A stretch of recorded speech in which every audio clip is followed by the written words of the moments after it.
Greetings, fellow Gorehounds, and welcome back to a Blood Splattered vlog. I'm the Horror Guru. And I'm Count Jackula. And today we're going to talk about Wake Up Dead Man, the latest entry in the Knives Out murder mystery film series, once again written and directed by Rian Johnson. This movie follows a reverend named Judd, who is framed for the murder of his colleague Monsignor Wicks, played by Josh Brolin, and it is up to him and Benoit Blanc of Knives Out and Glass Onion fame to solve the mystery of who actually killed his colleague and why. Unlike the other two previous films, this one is a much more, I hate to say straightforward, but it is a whodunit.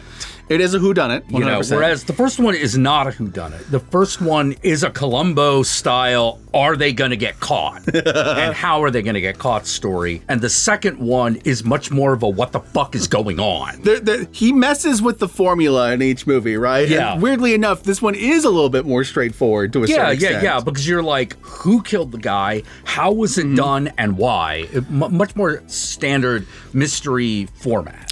This movie also follows the structure of a locked room mystery, the impossible murder. Someone who is killed in a situation in which no one could possibly have killed them, but somehow someone did, and now they got to figure out how. So this movie is, in some ways, the darkest movie in the franchise, but at the same time, it still has the sense of humor that this franchise is known for. It's still funny. If the first Knives Out was about old money, right? It's about old money and about the class disparity between the old money and the help. Yeah. The second movie was about new money. Influencers, tech people, you know, grifters and shit. This movie is about the church. This movie is about corruption within the church. This movie is about faith, about what the purpose of faith is, what the purpose of the church is. This movie is about all of those things, and it is set in a gothic rural church setting. Yeah. Which gives it a darker tone, even though it's filled with the similar types of humor you saw in the first two movies. Yeah, and also one of the things that separates this is much more of a, Benoit Blanc himself goes on much more of a journey than in the other two. That's true. Benoit Blanc has his own meditation on faith in this. Yes. You know, what does he believe? He kind of knows what he believes, but he also, his own faith and his lack of faith is tested in this story. Yes, yes. But at the same time, like all the Knives Out movies, Benoit Blanc isn't really the main character. He is like the ultimate supporting lead, right? The actual main character is this character, Reverend Judd, a priest with a dark past who is moved to this parish after punching one of his colleagues for being an asshole. Yeah. And he is confronted by another type of asshole, this Monsignor Wicks, who is charismatic, but he's extremely controversial with his teachings. Sometimes it feels like he's more out to make his flock scared and paranoid than he actually is helping them and making them feel more comforted. Yeah, or even doing what is best for the church.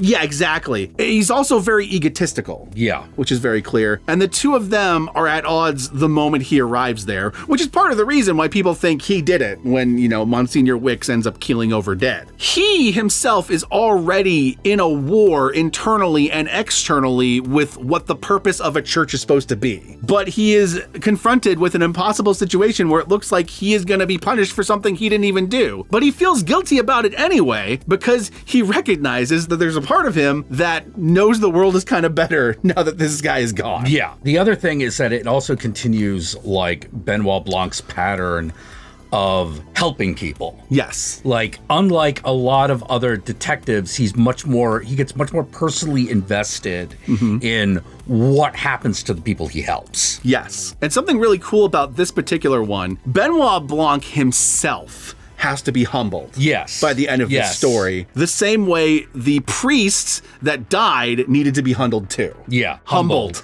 Humbled. I don't know why I said humbled. Humbled. Monsignor Wicks needed to be humbled too, is what I was trying to say. Yeah. It's the classic setup where each character represents a different part of an unanswerable question. You know, the question this time is not the mystery, because the mystery is answerable. Yeah. But the mystery of faith is not answerable. Yes. And so each character represents like a different facet of that. And the end is basically the writer, or in this case, the director writer's like ultimate conclusion on that. Yep. And something I think that's really cool is that all of the other suspects in this story, the members of the church, all kind of represent a way the church has failed people. It is a way that the church has failed people, and also ways that people interact with religion. Yes, absolutely. You have the people that use religion as kind of like a shield from their own responsibility. Yeah. You have the people that use religion as kind of like a thing they cling to when they have no other hope. Yeah. Yeah, when there's no hope for anything to the else. point where it's actually a little self-destructive, the level to which they cling to it. Yes. One character in particular, the cellist character, kind of, or the cello character, the cello playing character kind of represents that. There's also the people who will go to great lengths to hide shit in order to protect the church's image. Yeah. Even if it's probably more important for like the reality to be revealed. Yeah, because so much of their own ego is wrapped up in the existence of the church. And the church needs to be their perfect. own goodness, really. Yes, and the church needs to be perfect. Yeah. Even though they have this whole conceit of you going in and doing confession or whatever, the church itself has to be pristine. Yeah. Right? You know? Which makes, solving a murder a lot harder, right? You got a whole lot of people who are closed-lipped and don't want to fucking have their dirty laundry aired, especially the churches. Yes. The other thing I like about this movie is there's a discussion within the movie about storytelling. Yes. The purpose of storytelling, and whether or not sometimes it's better to lie and have a story be told that's not true if that story serves a better good. Yeah, is fiction more important than fact? Exactly. And Benoit Blanc 100% represents the fact part of that portion. Oh, yeah. And Judd, the priest, represents the storytelling part of that portion, right? And the two of them are constantly in like a philosophical battle throughout the movie. Yeah. It's a classic like Brothers Karamazov situation. Absolutely. You have like the fun, farcical, like Knives Out, Glass Onion humor running around. But there are like moments of like just like true like humanity that happen in this movie. Yeah. Like I'm thinking of that one particular scene with the phone call that we'll talk about in the spoiler section. Oh, the phone call's great. Yeah. Where all of a sudden the entire tone of the movie shifts and the characters have this like internal revelation that changes the entire course of the story and has nothing to do with like an answer to like a clue in the riddle, right? You know? Yeah, but the way that the movie is structured is it keeps you guessing until it reveals what it was actually about. The other thing I like about this movie is, I'm going to be honest, I figured out who did it within like the first 20 minutes of the movie. It's pretty obvious. I pretty much figured out who did it. But what I like about the movie is that even when I figured that out, kind of like the original Knives Out, which kind of reveals who did it really early on. Knives Out, there's no question as to who did it, There are so many twists and turns later on in this story that I did not predict. I did not figure out what was going to happen. I did not see the ending coming. Hallmark of a great mystery. Even if you figure out the mystery, you don't necessarily figure out where the story is. Absolutely. This is a great example of like, even if you figure out the mystery, the journey to the conclusion is very important. It's very important. The point of this movie isn't who did it. Right. The point of this movie is why this all happened and why we need to be doing something different. Yeah. The thing I'm loving about this part of Daniel Craig's fucking career is usually you would think something like James Bond would be the height, but I'm like, no, it seems like Benoit Blanc is the height for this guy. This is the role he really loves. One thing I said the other day in response to rewatching Glass Onion, I can tell the impact of the Knives Out series because I now no longer immediately associate Daniel Craig with Bond in my head. Yeah. My brain first goes Daniel Craig, Benoit Blanc, and then Bond. Yeah. Which is wild because I never thought something like that would happen. Like Sean Connery was Bond until the end of his days in my head. Yeah, no, totally. I still call Timothy Dalton Bond all the time. It is what it is. It is what it is. And with that said, Wake Up Dead Man, in my opinion, is one of the best movies of the year. It's currently available on Netflix, and it has a limited theatrical run. So if you're lucky and it's playing near you, go check it out. This movie's fucking gorgeous. Yeah, I actually think it's the best of the Knives Out movies. I can see that. I can totally see that.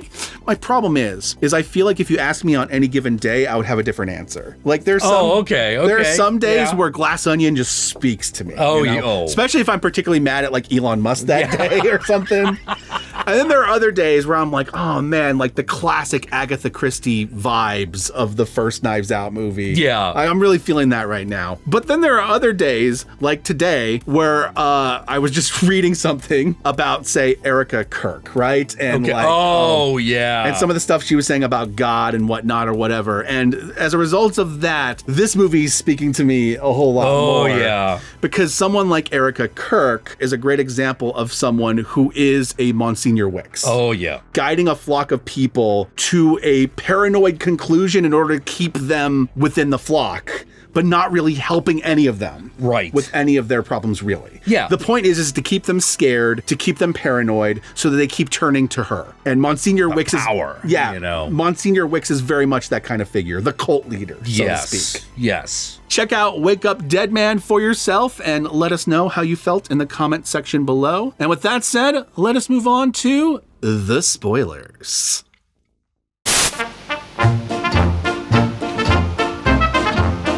Like all the Knives Out movies, this is about greed. Monsignor Wicks's parents, his mother, she was supposed to inherit a whole lot of money from her father. But her father, also a priest, decided that his daughter was a harlot and didn't deserve the money. Didn't deserve it, yeah. So he put all the money into this one jewel, essentially, this very expensive jewel, and sold off everything else, swallowed the fucking jewel, and took it to his grave. This caused the daughter to go crazy because she had no idea he swallowed it, was trying to find the jewel, could not find it. You hear the backstory from Glenn Close's character, Martha, right? And Martha tells the story like she was this awful harlot because she wore skimpy clothes and she got pregnant at a young age. Yes, she got pregnant at a young age. Yes, she wore skimpy clothes, but who cares? Who cares? Who really gives a shit? Who the fuck cares? It would have been, what, the 80s? She was upset when she was denied her inheritance and tore up the church looking for the jewel that she assumed was hidden somewhere in the church because her father would do something like that. Glenn Close's character, Martha, knew where the jewel was and taunted her with it. Yeah. So you get to see this image of her attacking the little girl from two different perspectives. Yeah. The first time you see it, she kind of withholds the reason why she attacked her. Yeah. Just to make her look like she was crazy and like, you know. And the second time, it's like, oh no, you were kind of being a bitch to her. Yeah. And you've been a bitch to her the whole time because you've just been like, she went home and she was just judged by people, you know? It was like, you feel real bad for the mom by the end of this story, actually. Because the father basically took the son away from her and basically turned the son against her. Turned son into Wicks. Yes, basically. You know? Monsignor Wicks finds out in a confessional with Martha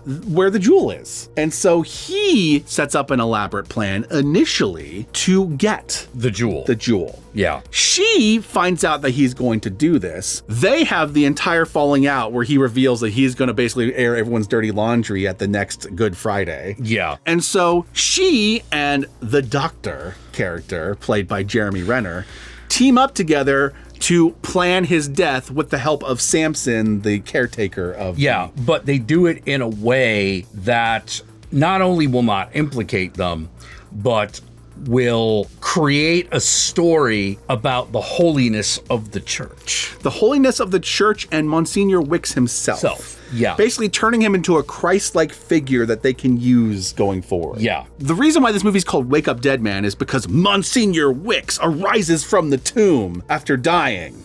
But it's not Monsignor Wicks. It's actually Samson that they hid inside the coffin. Yeah, there's a character that looks a lot like Josh Brolin who isn't. There's a reason for that. Played by Thomas Haden Church, who I fucking love. I love Thomas Haden Church. It's always great to see him. And I was really sad when he gets murdered by the doctor who betrays him. Yeah. Because basically, these people turn on each other over the jewel. Yes. Because the jewel in this movie is basically the One Ring in Lord of the Rings. They might not have gotten away with the initial murder. Yeah. But they might have been able to get away with the jewel had they not fought against each other. And they were all willing to just let Father Judd take the fucking blame for all this. Yeah. You know, because it would mean they would get away with it and they would, you know, get the money. She and the doctor basically have a falling out because the doctor was going to poison her and kill her. And she's mad at him for killing her lover, Samson. So she kills him and then ingests poison herself. Yeah. But at the end of the movie, we have this great scene. Benoit Blanc has figured it all out. He knows every step of the plan, but he can't reveal the plan. He can't just do it. That wouldn't be a better story.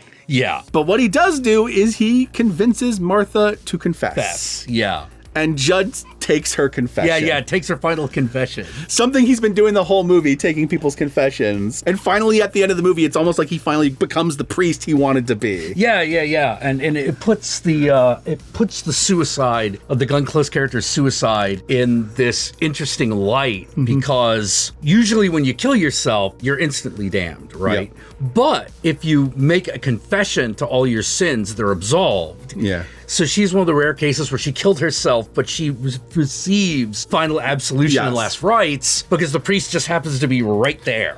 Now, here's another part of this twist, the one I kind of called almost immediately. Yeah. She's the one who killed the harlot mother. Yes. That was real interesting. It didn't make me like that character at all, but Benoit Blanc was right. It did make for a better story. It did. Yeah. It did. 100%. 100%. There's a lot of great bits within this movie. We talked earlier about the phone call scene. Oh, the phone call scene. Yes. There's a moment in the middle of them like putting pieces together and like solving the riddle of what's going on. And they're like tearing apart the Monsignor's like office. Yeah. He has to call this one construction company to ask who put in the call to open up the tomb. Yeah. And in the middle of that call, he's like pressing the lady. He's like, please call the person, find out who made the call, blah, blah, blah, blah. And she's like trying to talk to him and he keeps brushing her off. And then finally, she just says, can you pray for me? And he stops. The entire movie stops. The soundtrack stops. Everything stops. And he's just like, what? Yeah, well, what for, if I may ask? Yeah. And she tells this very heartbreaking story about a fight she got in with her mom and her mom getting sick and her mom's now in a coma and she doesn't know if she's going to come out of it. The thing that she's worried about is that the last thing she ever said to her mom was something mean and nasty. Right. I love this moment because in that moment, Judd realizes that who cares about the jewel? Yeah, who gives a shit about the jewel? Who cares about this mystery?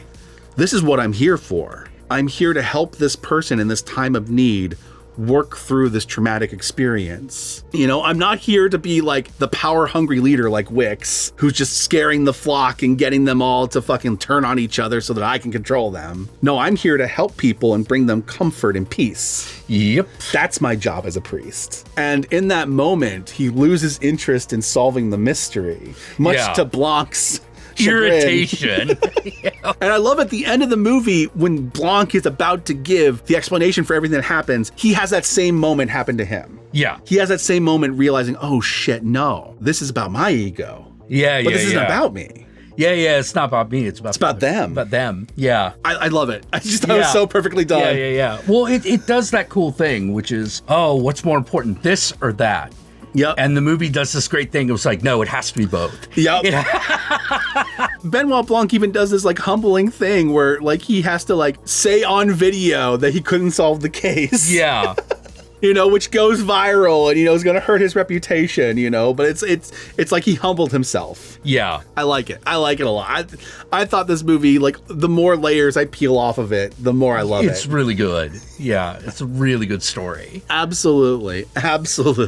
And with that said, my fellow Gorehounds, you can find me here every weekday night at 7 p.m. Pacific Standard Time, where I stream and talk about all kinds of groovy things like monsters, mayhem, madmen, and sometimes mysteries, and sometimes other things. I'm a bit of a variety streamer, but I love to talk to people, and I would love to talk to you, so show up and put something in the fucking little chat thing, and we'll fucking have a little dialogue here. You know, it'll be fun. What about you? Y'all know me. I'm the Horror Guru. You can find me on various social media platforms, but these days, I primarily use Blue Sky, so follow me on there. Be sure to like, comment, and subscribe, and don't forget to ring that notification bell so you're notified of our videos immediately upon their upload. And if you'd like to help out either of us more directly, be sure to check out our Patreon pages, and remember, if you decide to go the Patreon route, even $1 a month can go a long way, but we will certainly accept more. And with that said, my fellow Gorehounds, I want you to comment below, and be sure to comment below using the hashtag Scooby-Dooby-Doo. Hashtag Scooby-Dooby-Doo. For one of my favorite Benoit Blanc moments in this movie, which actually was in the trailer, so I already knew about it before it happened. But that moment where they're like, we're dealing with some Scooby-Doo shit. And Benoit Blanc just goes, Scooby-Dooby-Doo. Anyway, my fellow Gorehounds, peace out, and we'll catch y'all later.